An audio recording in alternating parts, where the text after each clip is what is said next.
Jacksonville, the child was born who couldn't sit still. 86 years later with no regret. You know that man can't sit still yet. The Great Depression couldn't get him down. He worked for his dad's store in town, collecting money in small amounts. Poor whites and blacks in their furniture accounts. Stetson Kennedy wants us all to be free. Stetson Kennedy wants us all to be free.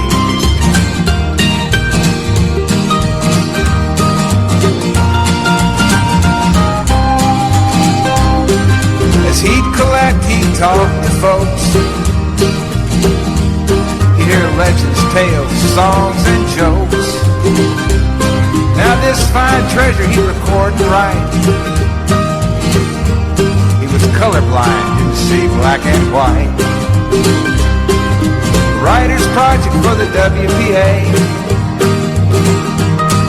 Zora Neale Hurston, he earned his pay. Crackers and blacks, they talk for hours. It was a barefoot history, this land of flowers.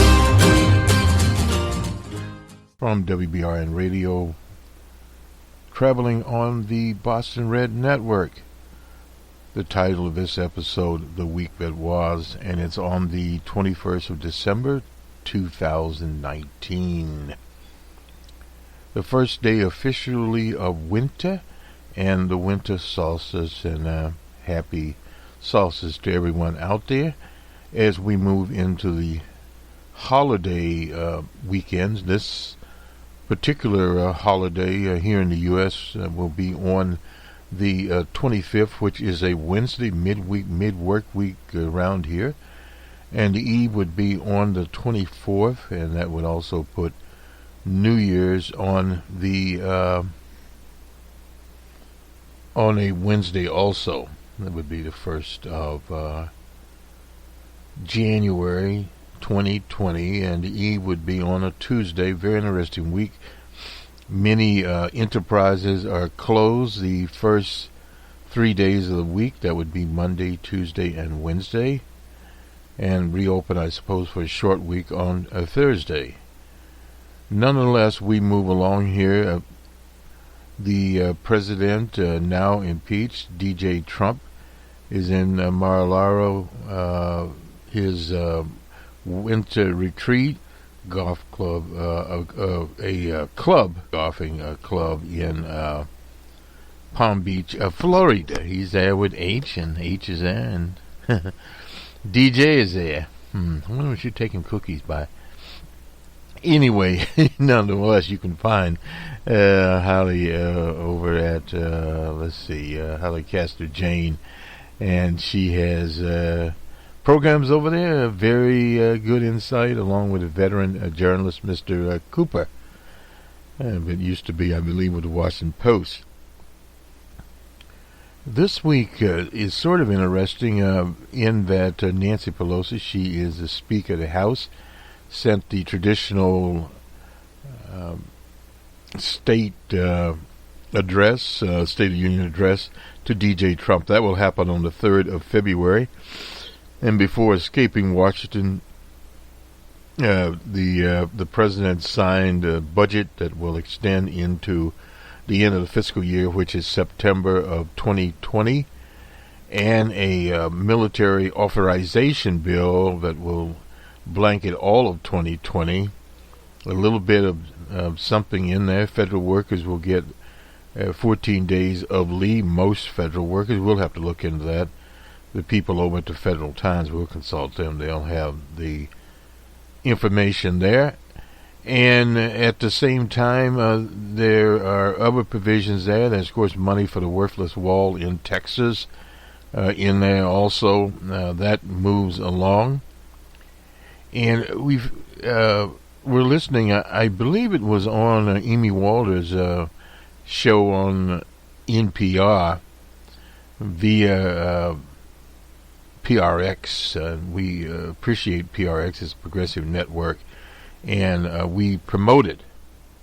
Incidentally, you can find us on YouTube now under, hopefully we'll get out of the entertainment situation. That is the channel of WBRN Radio there on YouTube, which is the Boston Red franchise there. Anyway, nonetheless, also at Google Play, or Google Podcast it's called, and it's Stitcher, Spreaker, Twitter, and Cash, and various others, too numerous to mention. But anyway, wherever you get your podcasts, you can find us. We'll do more to promote that in 2020.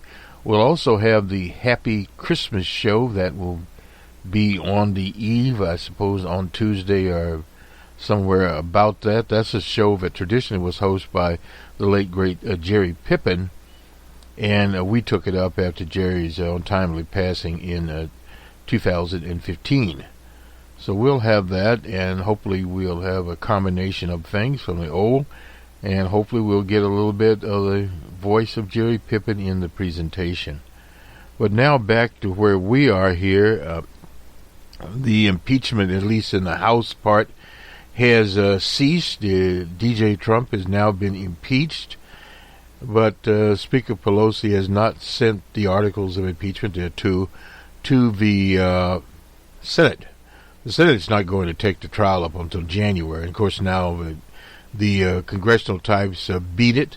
They're out on the Santa holiday circuit, and they will not be back until January.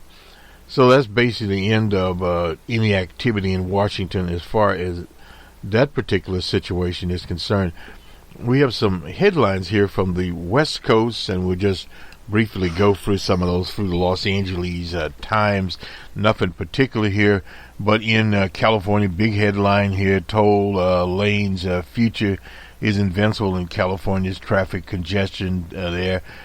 Those kind of, the idea of the tolls always hurt low-income people, no doubt about that have to travel to work and work in the working class daily. Of course, we have those in many, many states, particularly on the East Coast. And in Jersey, they're notorious. And of course, you have the New York Thruway, etc., there and across the Commonwealth, and in Illinois, if you're going from Chicago down to Madison, excuse me, you encounter various toll roads. And in other states, they're out there. It is not very good. There's another headline here. Federal homeless chief has harsh words for California. You can't tell me it's working. Well, California is the state, California generically, is because of the climate when it's not raining and snowing there, fires, etc., is a place that homeless people go to. But the problem there is the cities in California, particularly Los Angeles and San Diego, San Diego to a lesser extent, but San Francisco, they never updated their homeless policies. They never built adequate housing. What they did was they replaced some of the low-income structures, the inexpensive structures, with condos, and that's what happens in the private mercantile housing rental racket. And that in itself, it caused problems. And the building of the houses was basically centered around the new tech culture. That's all the way from, for those that have driven down I-5 or whatever, 101, that is all the way from San Francisco down to San Jose, down to Santa Cruz. A lot of workers there. I was talking to a bus driver, it's been many years back, that actually lived out of Santa Cruz. The same thing with San Jose, into other communities. And in San Francisco, teachers, firefighters, etc., other workers, live outside of the city. They live in Richmond or wherever else they could live. In fact, all the way down commuters to Sacramento and its various appendages around there that can be happen. So what this federal guy is talking about is some sort of distributive plan.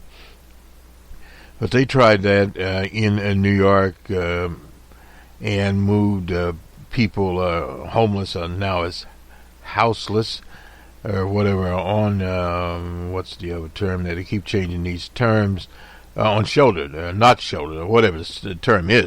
But anyway, they're getting away from homeless because obviously homeless is a very old term. It requires a person has a home.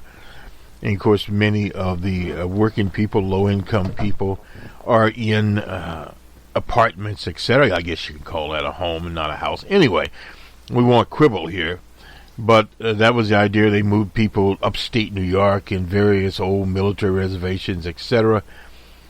And people remained there probably for the winter and what have you. But when warmer type of conditions arrived, they beat it back to the city. And they have been there ever since. So that is a continual problem in large cities like New York that hasn't really deteriorated as much as on the West Coast, because first of all, the West Coast, you don't have the sprawling subway system there, and a lot of people are confined in downtown Los Angeles, or some go to Santa Monica, etc. And because of the way things are there, you end up as a homeless, ending living in cul-de-sacs, on sidewalks, etc., and they do not have proper sanitary conditions. Now, that should be the first order of business there, is proper sanitation. That can easily be accommodated, particularly in the city, of having shower facilities and also places, these portable potty operations around. You can put those in places, and even if people are on the cul-de-sac, well, so it goes. Anyway, that is that story there. Here and job growth, California keeps rolling with 28,400 jobs were added in November. We'll have more of this on Numbers Man, which comes up this week also.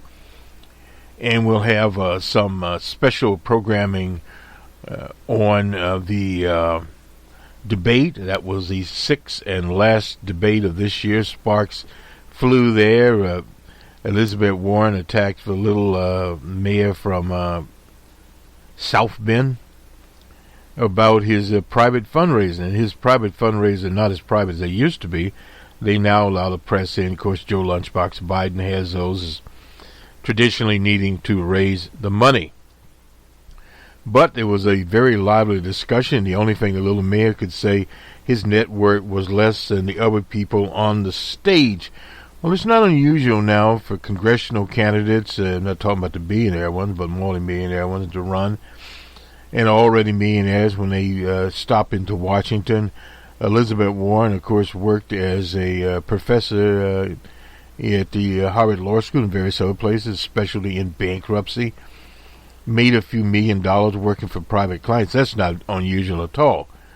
And then, of course, she went into government service and into the Senate. But some of the other people there, like Mr. Steyer, he was a hedge fund man, used to be actually a billionaire. And then you have Bloomberg, obviously is a billionaire that was not on stage, and you have various others there. And some people were excluded, and this falls on the Democratic Party. The Democratic Party is still trying to fashion their convention on yesterday. One step below the convention in 1968 that was in Chicago under Mayor Daley. In other words, select who is allowed to vote and who is not allowed to vote. This time around, if no particular candidate is able to capture the vote on the first ballot, and then the second ballot, they can bring in their so-called superdelegates to put the icing on the cake. There's 700 plus of those. But in that event, their debate qualifying rounds, there were no people of color there except for Mr. Yang were there on the stage, and that meant Senator Booker of New Jersey was not there. And of course, Kamala Harris had dropped from the race. So you have she is out, and Senator Booker was out, and Mr. Castro was not there. So this creates a big problem. It's an age-old Tarzan and Jane. They're not call some of the people Tarzan and Jane. I'm not sure who Tarzan in that group was, but anyway, that is how it is presented to the audience. So we'll have more comments on that, and also on the people that actually were on the panel for PBS and Politico. It's very important that particularly people of color write for the Politicos of the world, for the Washington Post. They have diversity at the Post and at the LA Times and various other media operations that transmit this to you. This is where internet radio is very important. We are here and we transmit the news from various sources. We'll now go to Uncle Carl Robe. He's writing as usually in the Wall Street Journal. Has his own little site, and let's see what he's spewing out this time. His article on the 19th, can Trump rise above impeachment? Like many in Washington now, the minority leader Schumer is over the top. The trouble started Sunday when he demanded that the leader, old man McConnell, subpoena White House Chief of Staff Mulvaney, former Security Advisor Bolton, and other types of Trump functionaries. When McConnell rejected the demand, Schumer angrily charged him with cowardice and accusing the Republicans of participating in a cover-up, and declaring that he did not hear a single sentence, a single argument as to why the witnesses should not have give a testimony. And here Uncle Carl goes, well, Schumer apparently suffers from hearing and processing difficulties. Old McConnell, explained that while more witnesses should not be called, the majority leader cited the Constitution, which says the House should have the sole power of impeachment, and the Senate the sole power to try all impeachment. It isn't the Senate's job, the majority leader said, to leap onto the bench and search desperately for ways to get to guilt. Well, the Senate is supposed to be a jury, a political jury. Now, a little different situation than something on the floor. If the House wanted to question the White House aides quartet, it should have gone to court and compel witnesses. Well, Uncle Carl knows that takes a very, very long time, and there could be an election before that would happen. He didn't probably because judges would be sympathetic to the administration's argument on executive privilege and separation of powers. The Senate, McConnell argued, should consider only the record of the House. That is, instead of a deliberative body, that is what happens to you many times on appeal, and it is just the record. That's why you have to provide a transcript of the trial itself, and they're looking at the original record. Now, if there is a situation, in particular the Supreme Court, they can call send it back to a district court. Anyway, while Schumer was quick to say the House had put together a very, very strong case that the president abused his power, he surely must know that the case is far from, especially with the election 46 weeks off. 40, yeah. Still, thorny issues remain for the GOP, though the White House may want it. The Senate shouldn't subpoena dodgy Hunter Biden and Joe. The conduct is public knowledge and doesn't bear on the impeachment case. Hunter traded his father's name, and Hiroshimaana the gas company that's in Ukraine's questionable reputation paid him big bucks. The vice president proceeded to lecture Ukrainians about corruption, while Burisma's owner was on an investigation for it. Joe was blind to his apparent conflict of interest. He didn't have a conflict of interest. Dodgy Biden did. Calling the Bidens carries the risk that their testimony would make them more sympathetic figures. And that's interesting. Uncle Carl occasionally, like the blind squirrel, does find the acorn. And so that is true.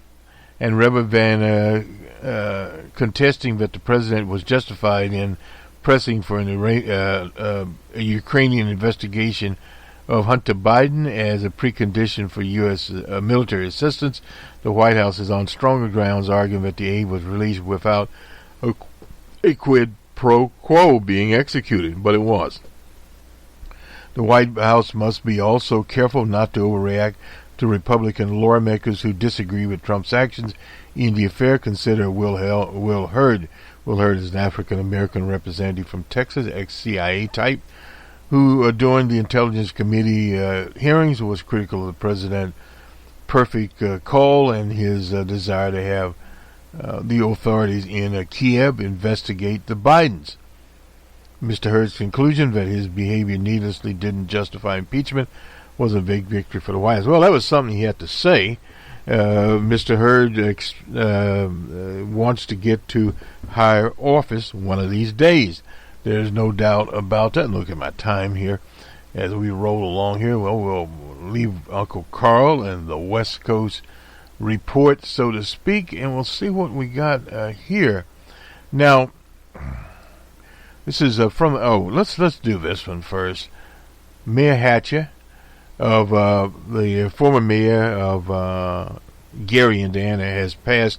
He is the ex-mayor of Gary, according to the New York Times obituary. Champion of urban and black issues, died at 86. He was the first of two black people elected in 1967 as mayor of a large city. That wasn't that large, but he was the first of big city black mayors, African American mayors, in 2 decades, leading Gary.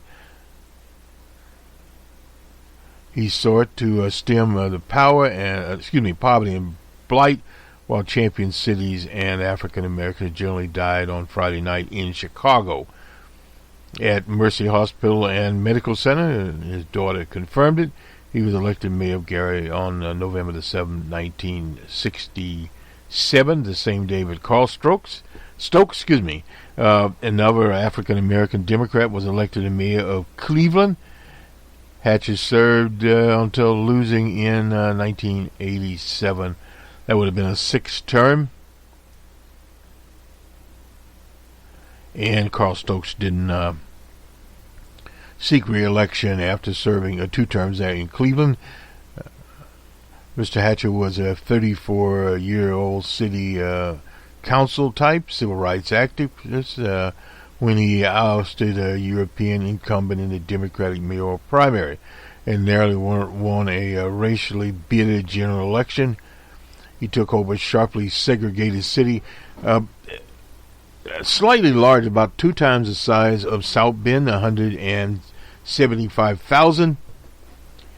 That became a half African and half European amidst European flight from the city. He took over cities whose economy was dependent on a single industry, steel, whose boom and bust history and automation were key factors in Gary's decline, despite the efforts of Mayor Hatcher and various others. When he was elected, Gary's poverty rate was approaching 15%. African American unemployment was twice the rate of European jobless, and the new mayor said that 40% of the housing in the city was unsound and in need of major renovation. Crime levels were high. Municipal corruption was there. During his 20 years, he garnered several $100 million in federal aid for subsidized housing, job training. A hotel was built. The local airport was expanded to handle commercial flights in the first term. The police force was enlarged by 40%. Despite these efforts, when he left office in 1987, 25% of the residents were living on the poverty level. Well, that was because of the position of U.S. Steel. Unemployment exceeded 20%, and violent crime was still a big concern. That was when Reagan was finishing up in office there. There had been numerous recessions on the Reagan. Standardized, subsidized housing, abode, vacant storefronts lined business district, and the population had plummeted to 117,000 there, and it was then now 85% African. He talked about a turnaround in the city. I think we're on the verge of a great new surge forward. He and his supporters argue that racism was a major factor in Gary's container slide. No doubt about that. Citing tremendous departure of existing businesses and private investment money, that was in 1978 interview. He charged that there's almost a vested interest among a lot of powerful business people, the tax assessor and other county officials who keep business taxes low here, in proving that a city run by a black will fail.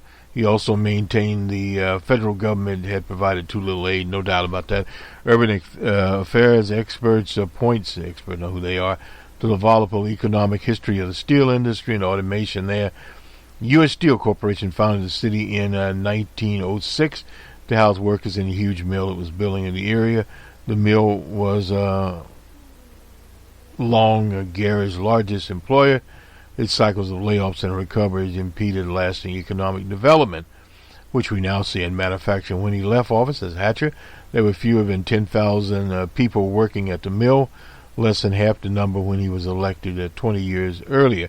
So that basically means there were 20,000. So decline continued after his tenure. In 2010, recorded a 37% poverty rate in the population, down to 80,000 people. The city accused him of contributing to the Mayo critics' Rust Belt descent by squandering federal money, and as one put it, by chasing a national image and neglecting Gary, which was not there. He had the National Black Committee convention there in Gary and various other things, but that didn't mean he neglected Gary. But critics won out in the fifth when another Democrat named Barnes soundly defeated him, was rigged up. In 87, the Democratic primary, when he tried to oust Barnes 4 years later. From the time he was first elected, Hatcher was regarded as by the national news media as a spokesman for African Americans in cities or urban areas. They use the urban American, which is the same thing. You can see what they're doing here.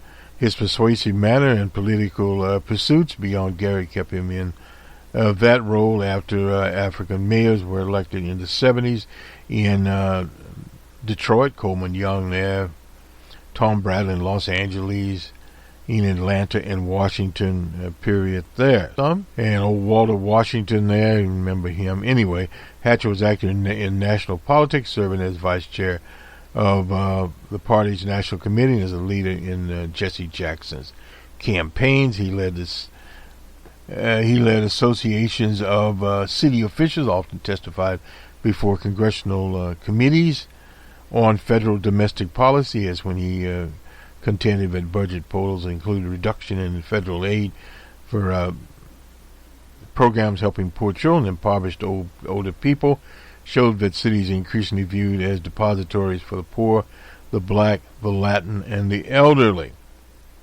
Still happening today.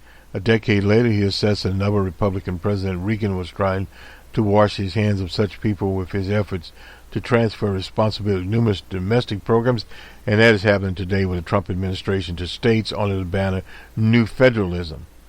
It used to be also states' rights. It was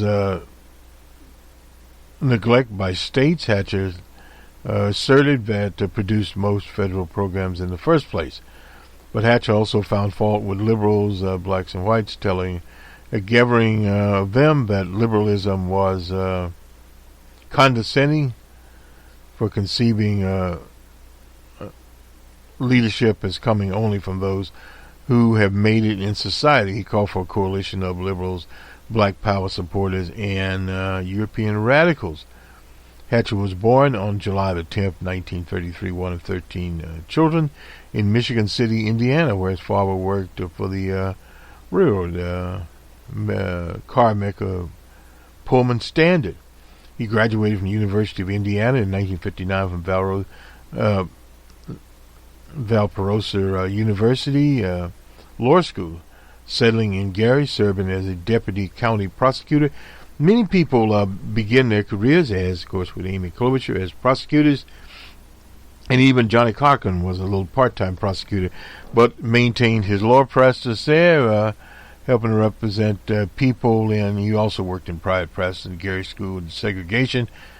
He joined in picketing a local hospital because of its segregated room policies. He was elected to the city council in 1963 and ran for mayor 4 years later.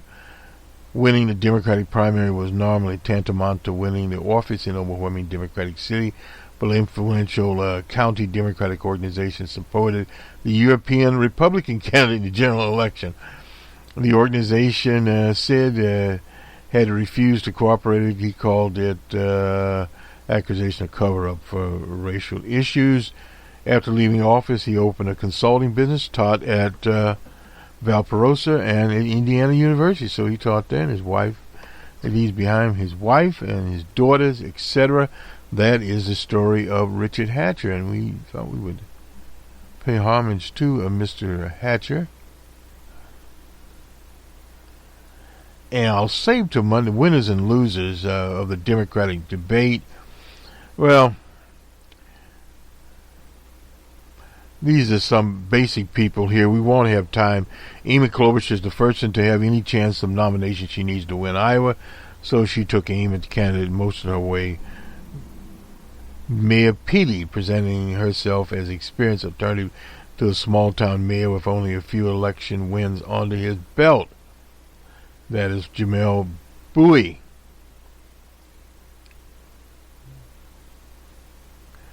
And from Nicole Hemer, Klobuchar got jokes, but she also got jabs, and tonight she aimed most of them at Mayor Petey in an effective bid for voters looking for a non-wine cave Midwestern. That'll be a big one here, talking about his visits to the wine cave. Bernie Sanders, if we were giving out awards, and Senator Sanders would get the most consistent player. He's also good. Since his heart attack this fall, he is more feisty and energetic than ever. That's Michelle Bowie. Joe Biden. Jamel Bowie again. Biden did extremely well tonight. A lot of people said that, although I'm not sure if he's actually good or if this is the sort of bigotry of low expectations. Either way, this was exactly the kind of performance he needed to stay on top in the national race and make up ground in Iowa and New Hampshire. And for Nicole Hemer, felt the same thing. The bar is low, she says. Douglas Christoph, Biden's best debate by far. Still no silver tongue. Elizabeth Warren, after this is from Mr. Bowie, after taking a thrashing on Medicare for all and slipping in the polls, Warren is focused on the anti-corruption part of her message. Like Bernie, she is relentlessly on message and able to tie almost any question back to the theme of campaign. But she floundered in her confrontation with Mayor Petey and lost some initiative. That's kind of interesting. I'll have to look at that. From Hemer here, she not only had the best one-liner of the night, she vibrated with passion and without drowning people in pain. Very effective in taking on corruption. This is Christoph of Trump in the system, but aggressively challenged Buttigieg, and it backfired. Several comments there. Buttigieg made an opening defense of an extremely broken American campaign finance system, which he said that wine cave is going to stick. More about the wine cave here. The other candidate finally realized that they could swing at Mayor Petey, and it wasn't a TKO. He took body blows on wealthy donors. His wine cave is the 2020 what Mitt Romney's car elevator was in 2012, an image out of touch wealthy people that won't soon forget. Mayor Petey took incoming fire. This is from Christoph here, particularly from Elizabeth Warren. Handled it admirably. He faced his biggest debate test and passed. And that's from the conservative standpoint there. And Andrew Yang has improved on stage, according to Mr. Bui. And even if he remains a one-note candidate, he continues to raise important issues and sell universal basic income as a solution. According to Hemer, he's loose and entertaining on the stage. Tom Steyer. Steyer's gotten better. Okay, that's from Bowie. That's enough for Tom Steyer. Anyone gets better with more debates under there, and that's the end of that particular situation. Let's see if I can get one Iowa poll out here in our wind down. I'm not sure we can. We'll get into Christianity Magazine on the Monday morning quarterback. This is from the AP. Researchers' data on 267 million Facebook users exposed. This is a headline here, and I won't spend a lot of time on it.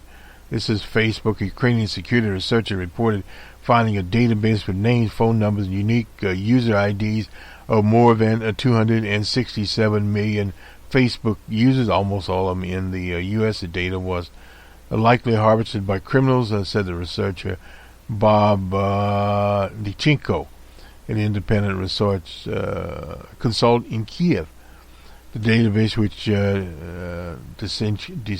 Lichenko discovered with a search engine, was freely accessible online for at least 10 days. Beyond the 4th, he notified internet providers where it was hosted, and when he found out on December 14, 5 days later, it was no longer available. Anyway,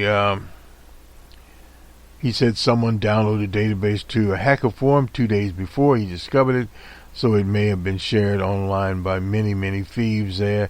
And his report, this is one story we'll continue to look at, period, and see where it goes. In March, Facebook disclosed that it left hundreds of millions of users' passwords readable by its workers on internet servers for years after security researchers exposed the lapse. And TechCrunch reported that Facebook's IDs and phone numbers for more than 40 million users were simultaneously found exposed by an online researcher. The thing here is online researchers are playing bigger and bigger roles. We'll cover more of this on the Monday morning quarterback. And let's see if I can get to this Iowa State poll here, and we'll close out the situation. This is Iowa State University, and we'll do this one fairly quickly here. They have Mayor Petey ahead by 24%. Then comes Bernie Sanders at 21%, Liz Warren at 18%, Joe Lunchbox Biden at 15%, Amy Klobuchar at 4% in this poll, Andrew Yang at 3%, and Cory Booker at 3%, Tulsi Gabbard's at 3% also, and the rest of them are down there. Democratic caucus were held today. Which of the following candidates would be your first choice? If it were held today, which of the following candidates would be your second choice? Liz Warren got 20% of that, Bernie Sanders 14%, Joe Biden 13%, Mayor Petey 10%, Amy Klobuchar close behind at 9%, Cory Booker at 7%, Senator Booker of New Jersey, Tulsi Gabbard at 6%, and Andrew Yang at 5%. And let's see.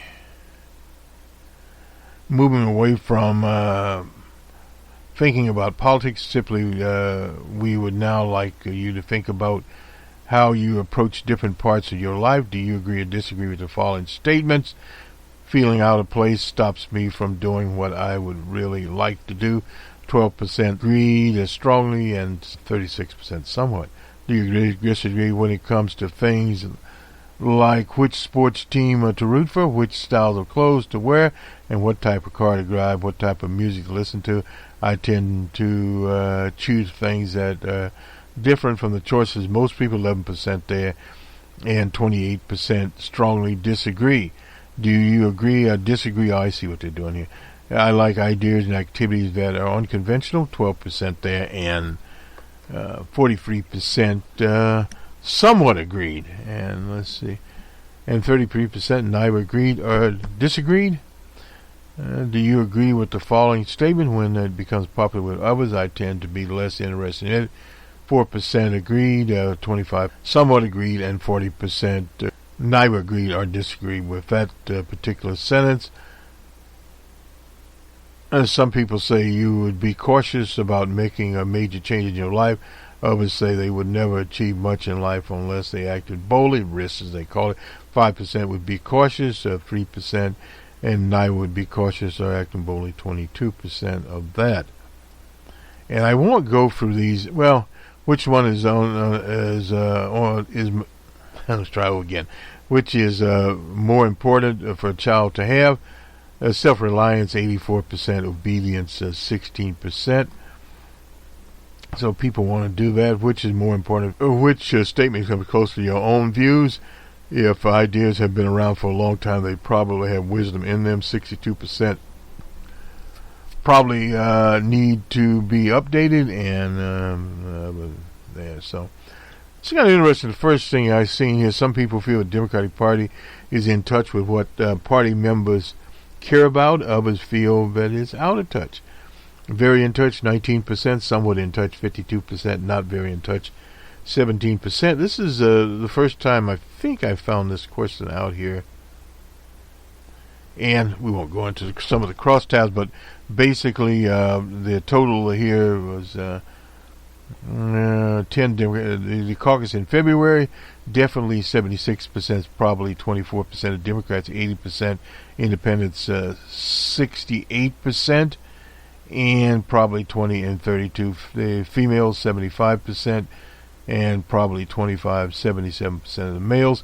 18-year-olds, this is looking up to 34, 78%, 35 to 49, 69%, 50 to 64, 78%. You can see the numbers rise here. And for Europeans, 77%. For non-Europeans, 68% there would attend, and 32 and 23 there. Non-college graduates, 75% of those would attend, and 25% probably. 76% is basically about the same. And total caucus voting, Judge Sanders and so forth, others unsure about. I see.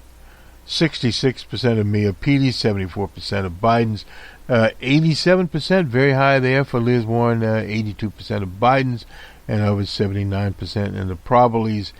With Bernie, 26%, 13% for Liz Warren, and 18% there. And I think we are about to finish up. This is Iowa State University's poll, and I'm not sure. Okay.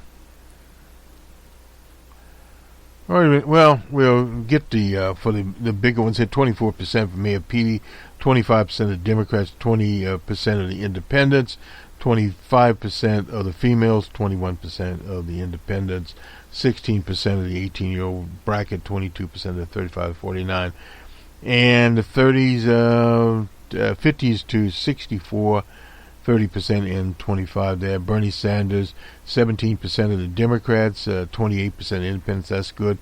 18% of the females, 24% of the males, 35% of the 18-year-olds, 28% of the 18 to 29, 14% of the 50 to 64, and only 9% of 65 and older. And on to Liz Warren. 21% of Democrats, 12% of the independents, not that good. And females 19 and males 17, 18-year-olds 20% of them. 22% of the 35-year-old bracket, 15% of the 50 to 64, and wait a minute, hold it. Sorry about that. 17% of the 65 plus. And Joe Biden, well, 14% of the Democrats, 18% of the independents, 17% of the females, 14% of the males, and only 6% of the 18-year-old bracket, 13% of the 35 to 49, 15% of the 50 to 64, and 11% there. Amy Klobuchar, 3% of the Democrats, 5% of the independents, fairly even balance, 3 and 4% of females and males, 2% of the 18-year-olds, 13% of the 35 to 49, and 17% of the 50 to 64, and 23% of older people. You can see where she stands there. And if we get down here to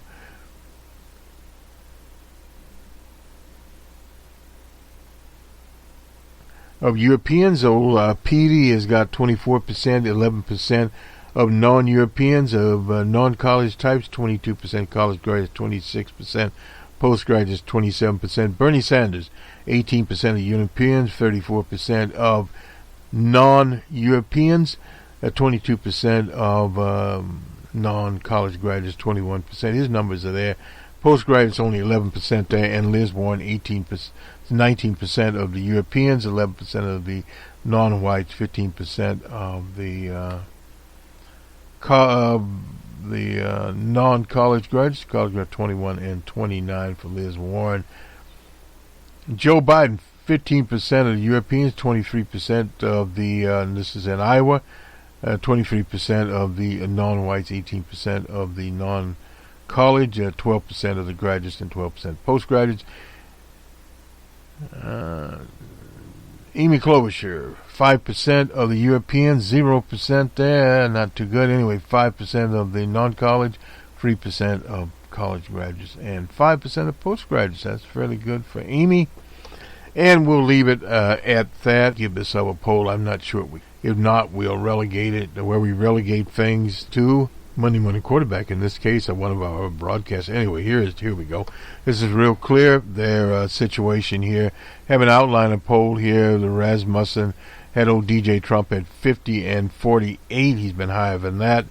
And the CNN is a national poll. The only Iowa poll was Iowa State University. Has Joe Biden ahead by 6, 26 to 20 for Bernie, 16 for Liz Warren, 8 for Buttigieg, 5 for Bloomberg, 3 for Klobuchar, and so forth. And so on, same as with Senator Booker. And then we also have the Wall Street Journal poll, has Biden ahead by 7. Then comes Bernie at 21, Liz Warren at 18, Buttigieg at only 9. Amy Klobuchar has 5 in this poll, a little more friendly to her. And the approval ratings here from the Wall Street Journal, they have edged old DJ Trump up to 44 and 54 there. And the generic ballot from NBC Wall Street Journal is 7. So you see these polls going here, and we gave the on Friday Java, we gave the package from Nate Silver and where Nate Silver was. And the Emerson poll had Biden ahead by 7. Then comes Sanders, and Liz Warren only has 12 in here. Buttigieg is at 8. Amy is at 2. And Bloomberg is at 3 in that poll. And the YouGov, these are both national polls. Biden's ahead by 10. Then comes Bernie. Then comes Liz. They're all up together. Buttigieg diminishes from a double digit to a single digit at 7. Amy Klobuchar is at 4. She is rising. Anyway, this will do it for us. This is Boston Red in the Jerry Pippin Memorial Broadcast booth. Have a good weekend, everyone. A happy Christmas to you, etc. Happy Hanukkah. I hope we've not forgotten anybody. And then Kwanzaa begins on the 26th. Happy Kwanzaa to all. Good day.